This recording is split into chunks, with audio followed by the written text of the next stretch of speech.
Hello.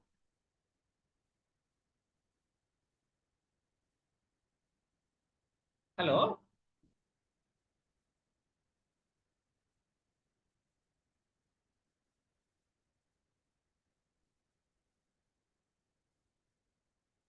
Yes, I'm audible. Yes, sir. Hello. Yes, sir, you are Anybody audible, can sir. respond? Hello. Yes, Yes, sir, you sir. are audible. Good afternoon, everybody. Good Am I afternoon, sir. audible? Yes, Yes, sir. sir. Yes, sir. Mr. Rajiv, am I audible? Yes, sir, you are audible, sir. Yes. Can you hear my voice? Yes, sir. Hello.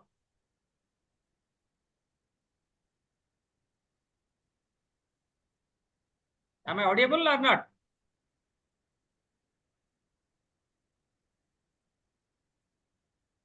Anybody? Bosant, bosant. ମୁଁ ଖାଇବି ତ class ତ ଅଛି କାଇଁ ଶୁଭୁନି କାହିଁକି ଦେଖିଲେ ଏପଟେ ବୁଲି ଆସିଲେ ଏପଟକୁ ହ୍ୟାଲୋ ଓକେ ଅଡିଏବୁଲ ତ ଅଛି can you start now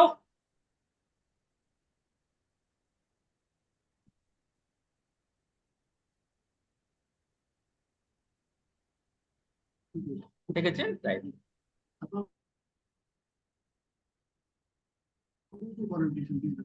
हाँ ଏଇଠୁ ଆପଣ ଯୋଉ ୱାଇଫାଇ କନେକ୍ଟ କରିଥିଲେ ମୁଁ ତା କିଛି କରିନି right will start now Yes, sir. ବସନ୍ତୁ ଆପଣ ବସନ୍ତୁ you will also take this one ଆରେ ମୁଁ ଆପଣଙ୍କ ପାଇଁ ମଗେଇଲି ରାଇଟ ମୁଁ ତ କ୍ଲାସରେ ରହିବି right Rajiv ji Yes, sir. Good afternoon. Hello Rajiv ji Yes, sir. Sir, we can you are hear getting. me Yes, sir. I think you are not getting us, sir.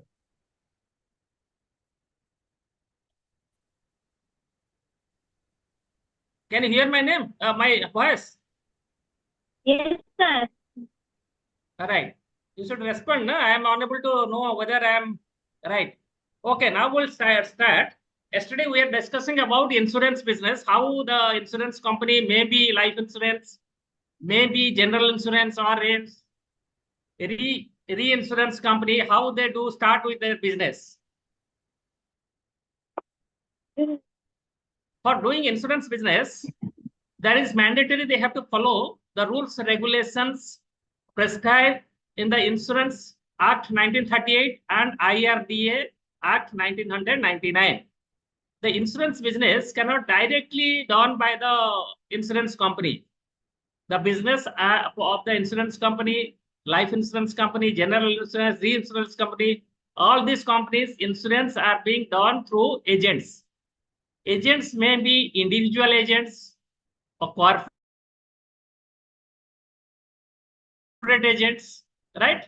Or maybe a company providing agency to certain insurance companies, right? Today we'll discuss about how the agency of insurance business can be taken by certain insurance agent, right?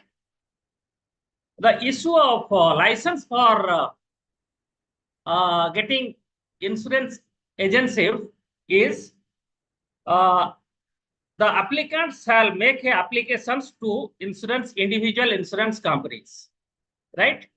The applicant, those who are interested to take insurance agency, they has to write to the concerned insurance company for availing a license for doing business for that insurance company. Maybe life insurance company they apply, or general insurance companies, a particular company. There are number of players in this insurance business, but they have to write to the individual insurance company that I am interested for taking a license for doing business with your companies, right? The IRDA is prescribed a form for applying for insurance agent. If an insurance agent is an individual agent, they have to apply in Form VA of IRDA to get license of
Yes, there is some interruptions. So for applying for individual agency, the IRDA has prescribed Form VA for individual agent to apply. If the applicant or agent is a corporate agent or is a firm or a company, they have to apply in the IRDA Form VC. It's a prescribed form for applying for corporate agency. There is a prescribed fees, RDA prescribed. The fees has to be paid by individual agent or corporate agent for getting individual agencies or for corporate agency, right? If the fees are paid, applications are made with appropriate form of prescribed form of IDAs, then the IRDA will ask the agent for providing information in the applications application in respect of their qualifications. Usually, if the individual agent applying in a population where the population is less than 5,000, the prescribed qualifications for a agent, individual agent is must be 10th pass. If he or she has passed 10th and applied for the individual agencies, then the agency will, the authority will consider to allow them the agency. If the populations of the locality is, a particular locality is more than 5,000, right? Then the minimum qualification for an agent is 12th pass. The agent should have a qualification 12th and above for getting a agency in the populations areas where the population is more than 5,000, right?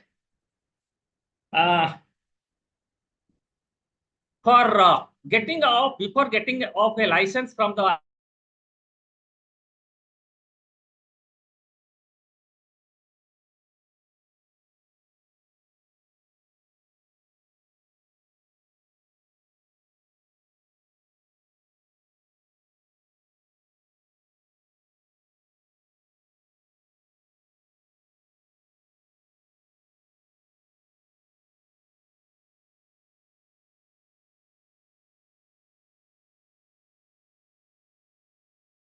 there is if the applicant is having qualifications and required fees they have deposited, then the applicant has to take certain training before getting certain license or getting certain license from the RDA or insurance companies. The RDA is providing certain training programs to the agent before they get the license from the authorities. The training should be provided to a particular agent under Regulation 5. The RDA Regulation 5 prescribes certain training programs concerned to educate the individuals to carry out the insurance business. Agents are the best advisor to policyholders on behalf of the insurance company about their different products and services and the risk involved in this process. So it is required that the persons applying for agency should have certain practicals training under Regulation 5. And under Regulation 6, the applicant should pass the examinations conducted by Insurance Institute of India. One authority is there, Insurance Institute of India is at Mumbai. They usually conduct twice a year examinations.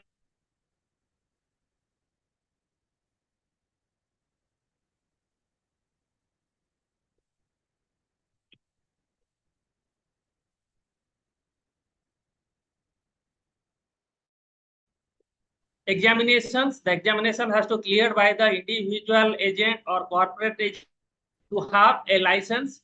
The examination is being conducted by Insurance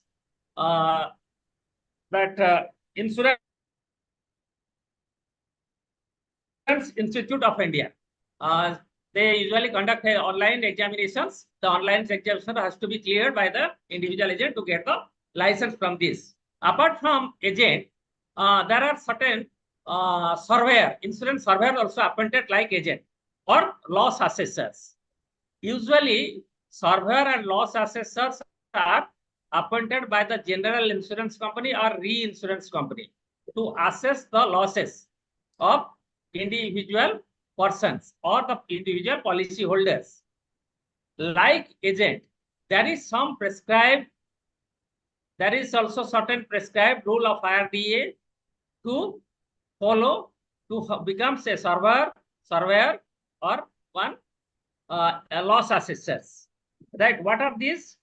An individual intending to act as surveyor or loss assessor in general insurance business should apply to IRDA in form IRDA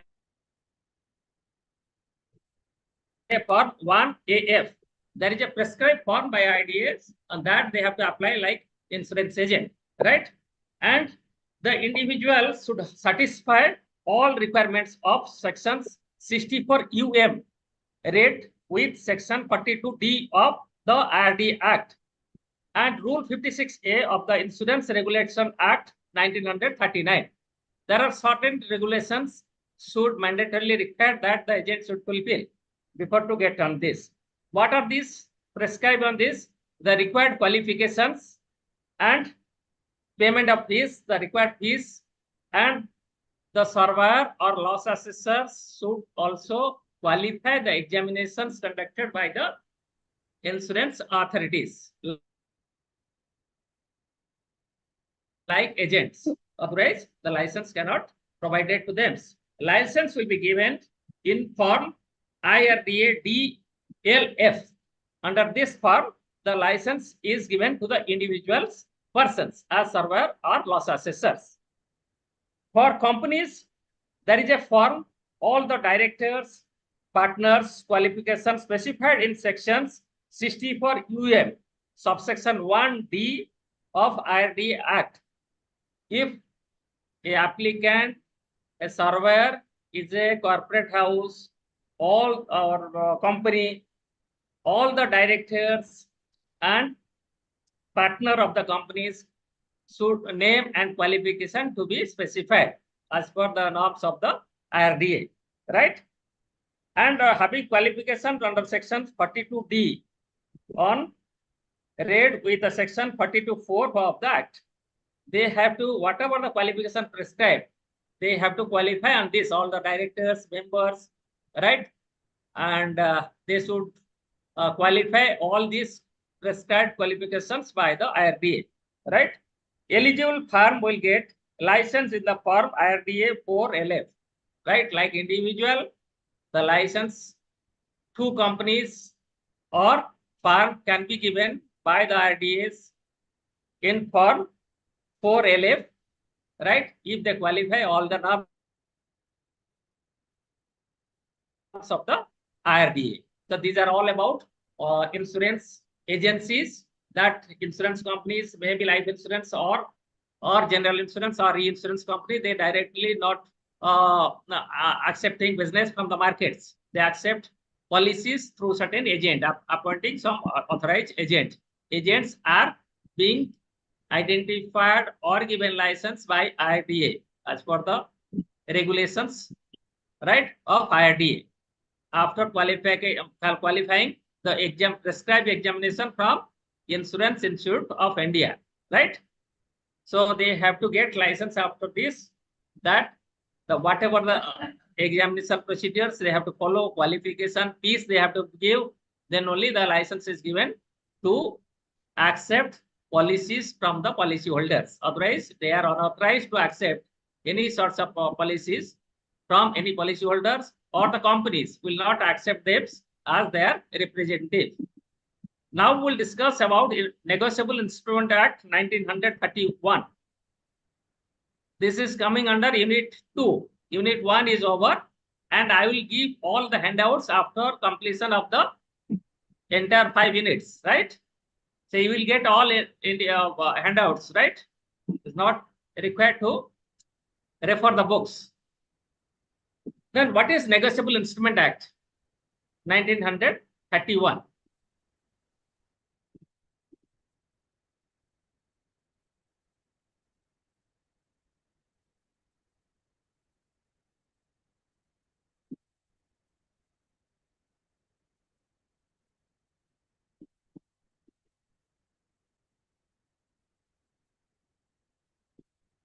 Negotiable instruments are governed by the Negotiable Instrument Act 1881 of India. That is a Negotiable Instrument Act of India, right? These negotiable instruments are to be governed through the Act of Negotiable Instrument Act 1881 of India. Section 13 of Negotiable Instrument Act states that negotiable instruments means promissory notes, bills of exchange, checks payables, either to order or bearer of the instrument. So these are all called as negotiable instruments. What are the negotiable instruments? The promissory notes, bills of exchange, checks payables, either bearer or the order of the check. All negotiable, called as negotiable instrument under Negotiable Instrument Act. Other negotiable instruments are dividend warrants, bearer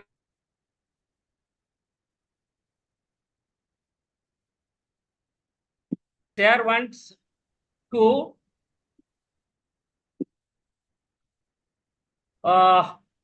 and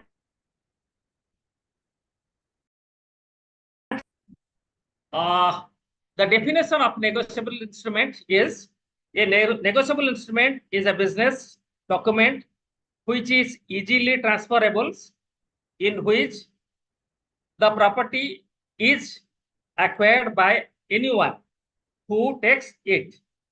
When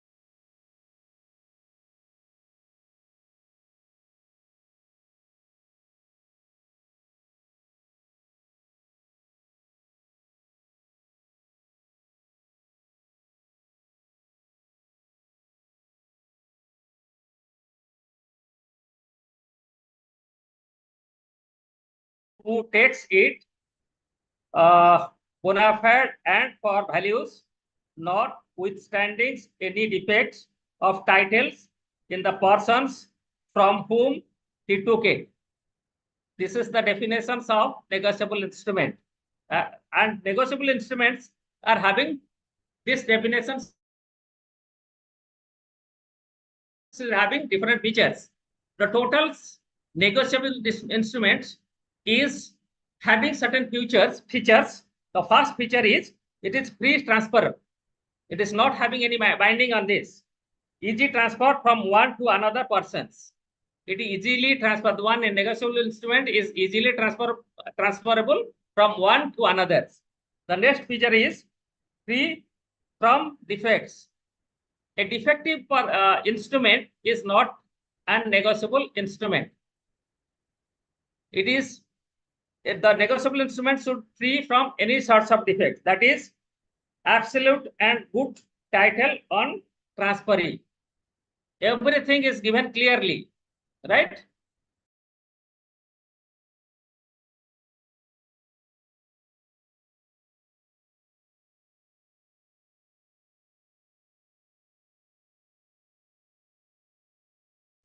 The next feature of negotiable instrument is right to sue. If required, there is every right of the negotiable institute present in the court, and there is right to sue on this. Right on the holders to sue in his name, right? This is a right of the holders. He can sue on his name. The next is no notice to transfer. There is no notice required to transfer.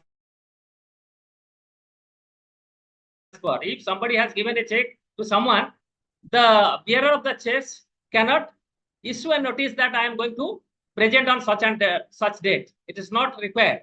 Once he is holding the negotiable instrument, at any time they can present in their authorities or their banks, right?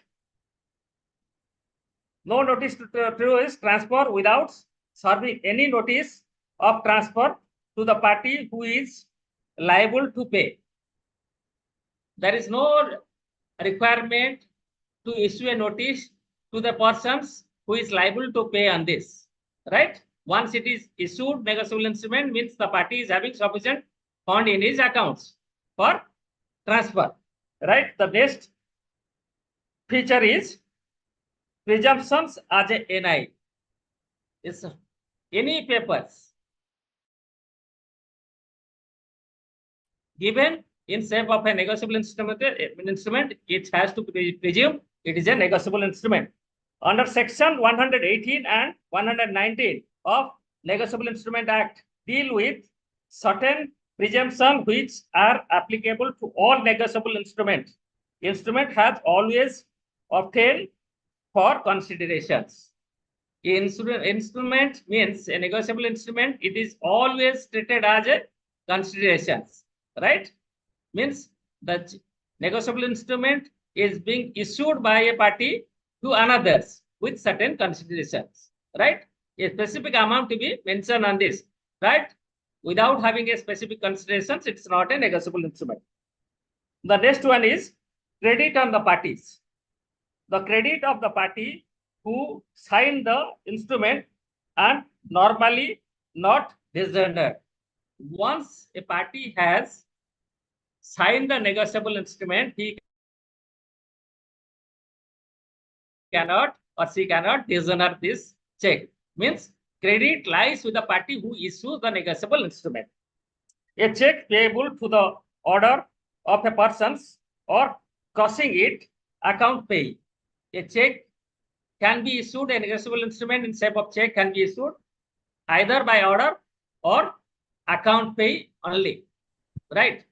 So these are the instruction the issuer can issue, the pay can issue on this negotiable instruments.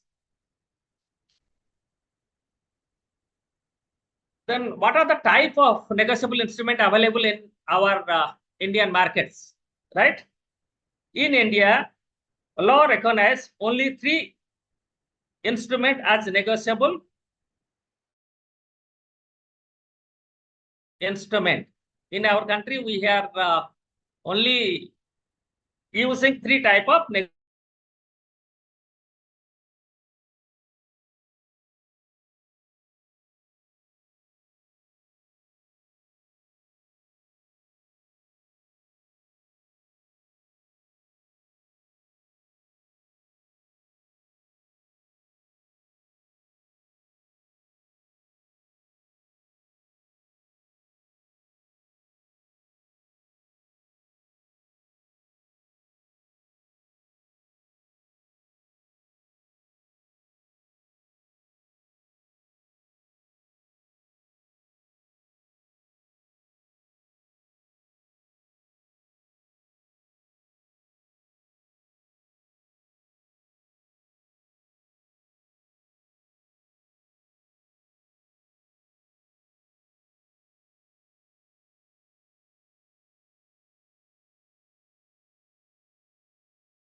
writings. Verbally telling something is not coming under a promissory note. A verbal promise is not a promissory note. A written documents under Section 4 of NI Act is a promissory note. Then what is bills of exchange? Bills of exchange contains an order from the creditor to the debtors to pay a certain sums to a certain persons after certain periods, right? A certain amount to be paid to a certain person after completion of a certain transaction of certain periods. The bill can be raised and to be paid after certain period after the transaction is over, right? A bill is drawn by the creditor on the debtors. The bill is always drawn by a creditor on the debtors. Who is creditor? The drawer is the creditor and the drawee is the debtors, right? So this is about bills of exchange. Then what is check? Check, according to Section 19 of the Negotiable Instrument Act 1881, a check is always payable immediately. A bills of exchange, however, is either payable immediately or after a certain time. A check immediately issued to be paid immediately, but bills of exchange, on the other hand, can be paid immediately or after certain periods.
There are different features of bills of exchange and promissory note.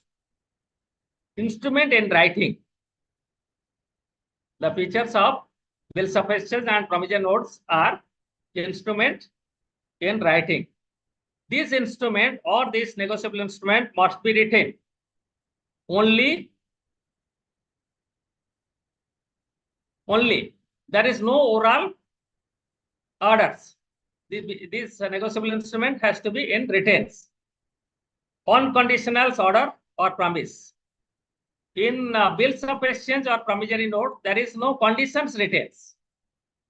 Right? These are all written unconditionally. Orders stated in bills and promissory notes in a promissory notes must be unconditional. Right? There should be no conditions. If then, there is no if then.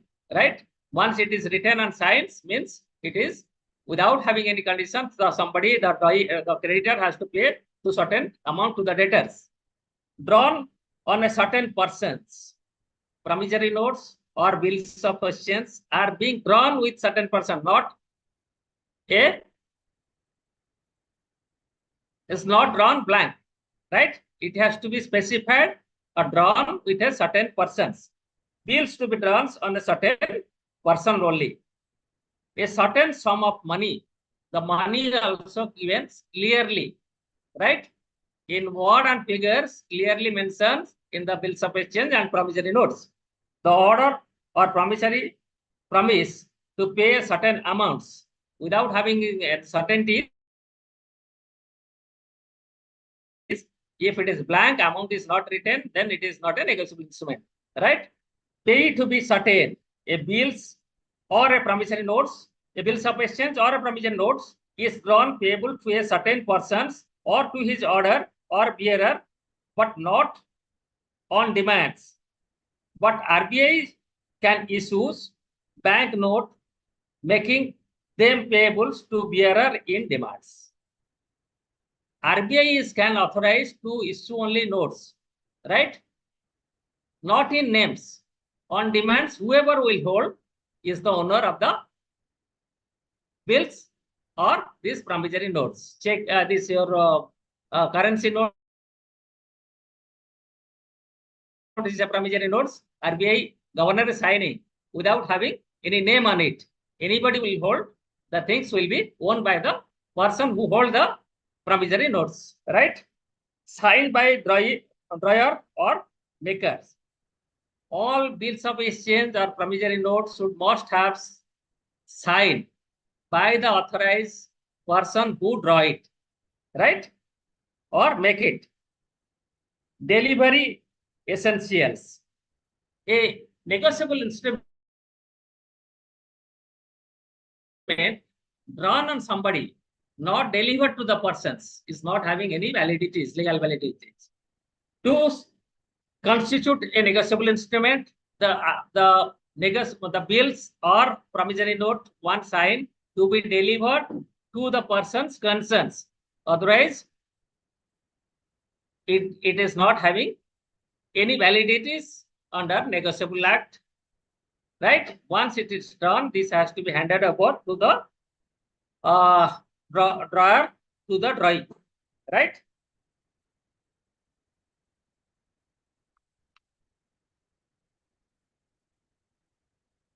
Okay. We'll stop here today. Tomorrow we'll discuss about Reserve Bank Act 1934. Right? Can you hear me? Yes, sir. Right. We'll stop here today. Tomorrow we'll discuss about RBI Act 1934. Okay. Okay? Sir. Okay, sir. Thank you, everybody. Thank you, sir.